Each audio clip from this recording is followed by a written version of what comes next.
एक मजदूर ने लोहे को खोज कर निकाला, एक मजदूर ने लोहे को खोद कर निकाला, एक मजदूर ने उस लोहे को सांचे में ढाला पिघाला।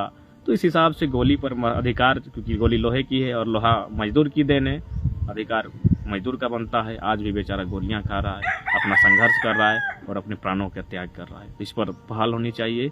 मजदूर मरने के लिए नहीं बने हैं, उसका भी इस लोकतांत्रिक व्यवस्था में उसके भी जीवन का अगर महत्व है तो उसे भी जीने का अधिकार है। मजदूर का मतलब मरना नहीं, किसान का मतलब आत्महत्या नहीं होता। तो ये देश के हुक्मरान को तय करना होगा, देश की व्यवस्था को तय करना होगा।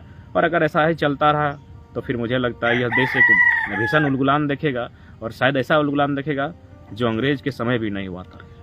तो इसलिए व्यवस्था में जो लोग हैं, जो व्यवस्था को चला रहे हैं, उन्हें इस विषय पर सोचना चाहिए कि आज देश में स्थिति कैसी है। आज रोजी रोजगार नासृजन हो पाने के कारण लोग अपने जानों तक की आहुति दे रहे हैं। जो सीएसएफ द्वारा कांड हुआ कुछ दिनों पूर्व हमारे बागमारा में, उसको लेकर है कि गोलियों का शिकार मजदूर ही क्यों होते हैं। जो देश कहता है भारत का संविधान, to the people for the people by the people, यानी जनता सब समान है। तो अगर कोयला का ही प्रश्न किया जाए, अवैध शब्द का ही अगर प्रयोग किया जाए, अवैध कोयला का खनन या फिर अवैध कोयला का कारोबार, तो उस पर तो लोग अरबपति बन गए हैं। क्या कभी सीआईएसएफ अथवा कोई भी विभाग जिनका दायित्व होता है, उनकी गोली या फिर उनकी आंखें तनी हैं किसी उच्च अधिकारी अथवा किसी विधायक मंत्री के ऊपर? संभवतः नहीं।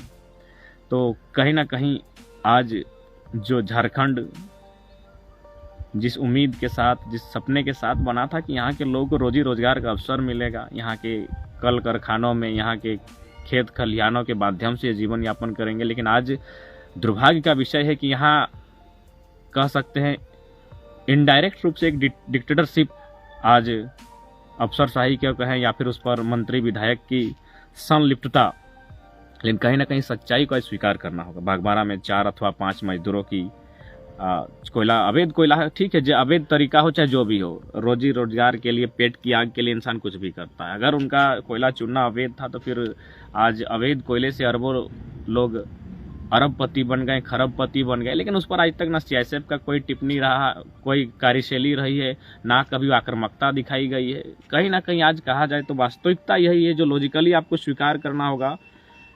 जो प्रशासनिक ढांचा देश के भीतर है, वह व्यक्ति को साहस नहीं अपितु दुर्बल व्यक्ति को और दुर्बल करता है। जो व्यक्ति को साहस देना चाहिए, प्रशासनिक ढांचा, पुलिस विभाग का ढांचा या फिर जो फोर्स का गठन देश की आंतरिक सुरक्षा के लिए हुआ है, खैर बाह्य सुरक्षा तो सैन्य हवाले है, उन पर वो देश की जिम्मेवारी अच्छी तरह से निभा रही है। लेकिन जो अंदर में जो सुरक्षा कर्मी बने हैं देश की, राज्य की सुरक्षार्थ हेतु, जल जमीन जंगल अथवा मनुष्य को सुरक्षित रखने हैं, तो कहीं ना कहीं वो केवल चंद मुट्ठी भर लोगों के इशारे पर कार्य कर रही है।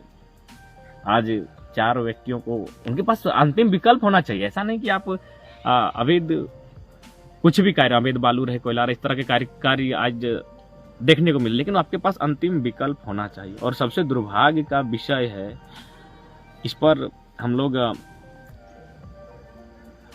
प्रशासन को चाहिए कि कम से कम उनके पास अंतिम विकल्प का रास्ता रहना चाहिए आज। और गवर्नमेंट को इस विषय पर पहल करते हुए जो पीड़ित परिवार है उसे उचित मुआवजा के साथ साथ उस परिवार के जो लोग हैं उनके प्रति संवेदना रखते हुए अपनी एक टीम के माध्यम से भेंट करनी चाहिए। क्योंकि इस तरह सीधे गोली दाग देना कतई उचित विषय और उचित कार्य नहीं कर सकते हैं। अतः पीड़ित परिवार के प्रति संवेदना, शोक प्रकट करते हुए इस मामले की उच्च जांच हो, उच्च जांच के साथ साथ लगाम ही अगर लगनी है तो माफियाओं पर लगे, लगाम ही लगनी है तो जो दबंग हैं, जो माने अकूत धन जमा कर रहे हैं कोयले की काली कमाई से, उन पर लगाम लगे और अपना जीवन यापन करने, निर्वाहन करने वाला। अब कहा जाता है कि जहाँ कोई अवैध तरीके से अगर सल्तनत खड़ी करेगा तो वहाँ 2-4 लोग असमानता के कारण ऐसे होंगे जिनको अवैध रास्तों को चुनना पड़ता है। तो इस रास्तों को चुनने के लिए जो बाध्य करते हैं, जो स्थितियाँ परिस्थितियाँ, उन पर भी पहल करने की आवश्यकता है। सबसे दुर्भाग्य का विषय है कि इस विषय पर राजनीति नहीं होनी चाहिए, निष्पक्ष जांच होनी चाहिए। उचित मुआवजा मिलना चाहिए, ताकि जो घटना घटी है उससे पीड़ित परिवार ने जो खोया है उससे कुछ सहानुभूति प्राप्त